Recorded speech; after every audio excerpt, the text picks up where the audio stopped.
et donc la méthode qui est ici, pour la question 2. Quand on doit résoudre un problème avec une équation, déjà la première chose, c'est de dire ce que va être l'équation, l'inconnu.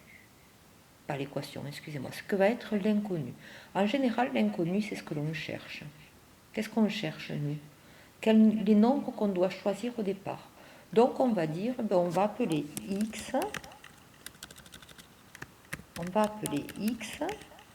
le nombre que l'on choisit au départ.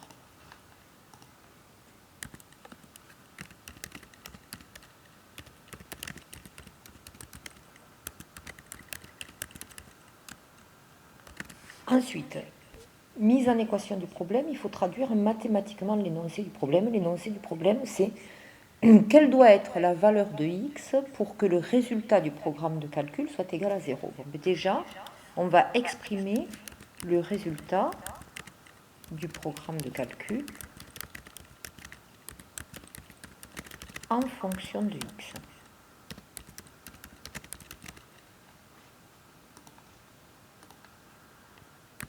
Donc là, on va céder beaucoup des calculs que l'on a fait précédemment pour trouver cette expression. En fait, on peut reprendre quasiment l'expression qui est ici, que l'on a utilisée avec moins 2 tiers, ou celle qu'on avait utilisée avec moins 4.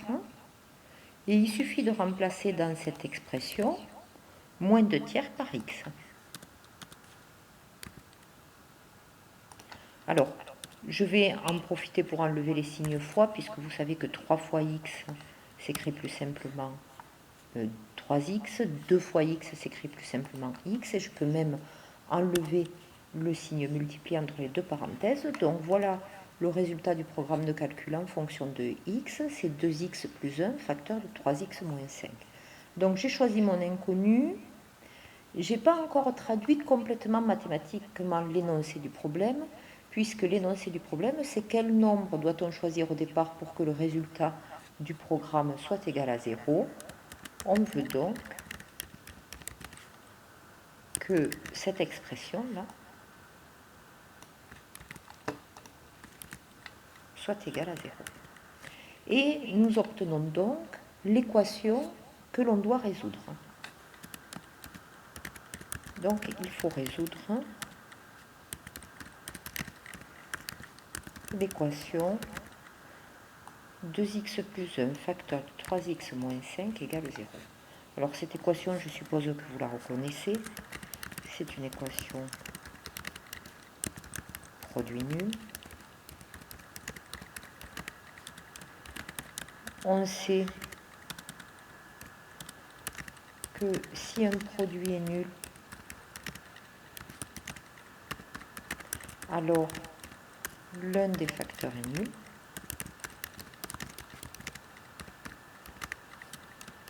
Donc, soit le premier facteur est nul, 2x plus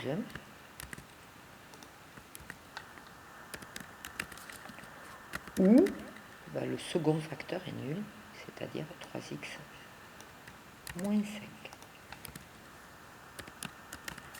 On va résoudre ces deux équations. Pour 2x plus 1 égale 0, je vais enlever 1 à chaque membre de l'équation et j'obtiens 2x égale moins 1. Et donc x égale moins 1 divisé par 2, c'est-à-dire moins 1 demi. Hop, on a résolu la première équation, 2x plus 1 égale 0.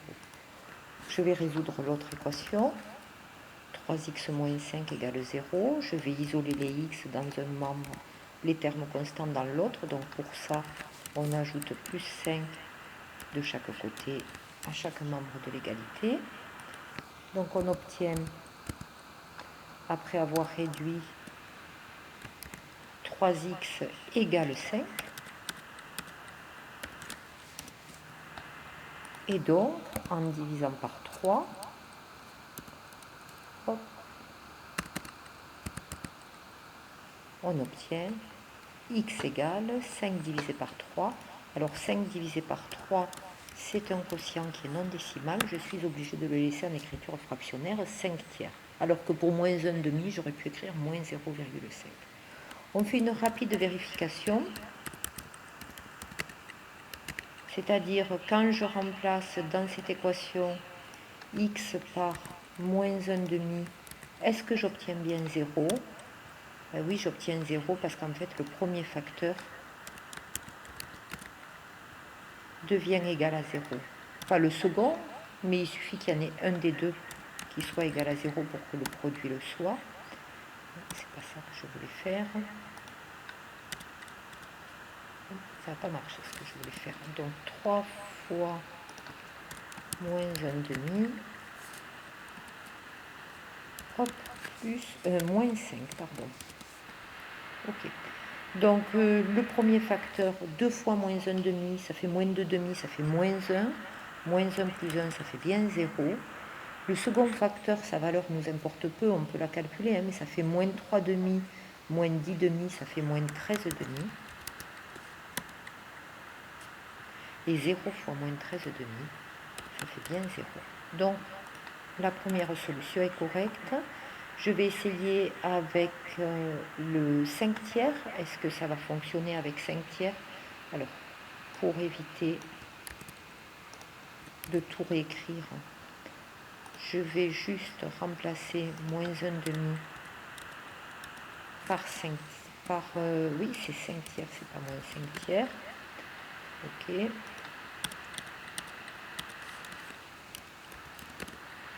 Donc, qu'est-ce que ça me donne? 10 tiers plus 1, 10 tiers plus 3 tiers, ça donne 13 tiers pour le premier facteur.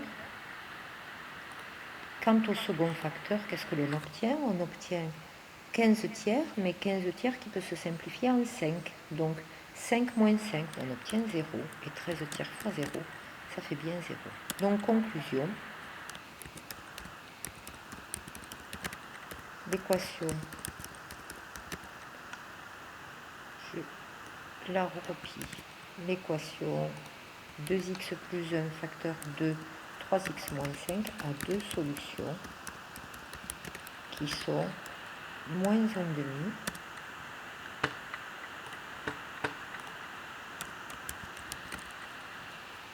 et 5 tiers.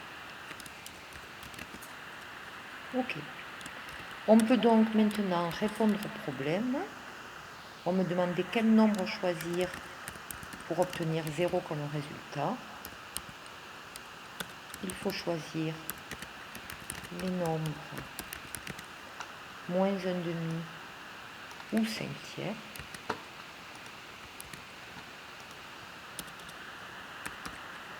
Pour obtenir 0 comme résultat.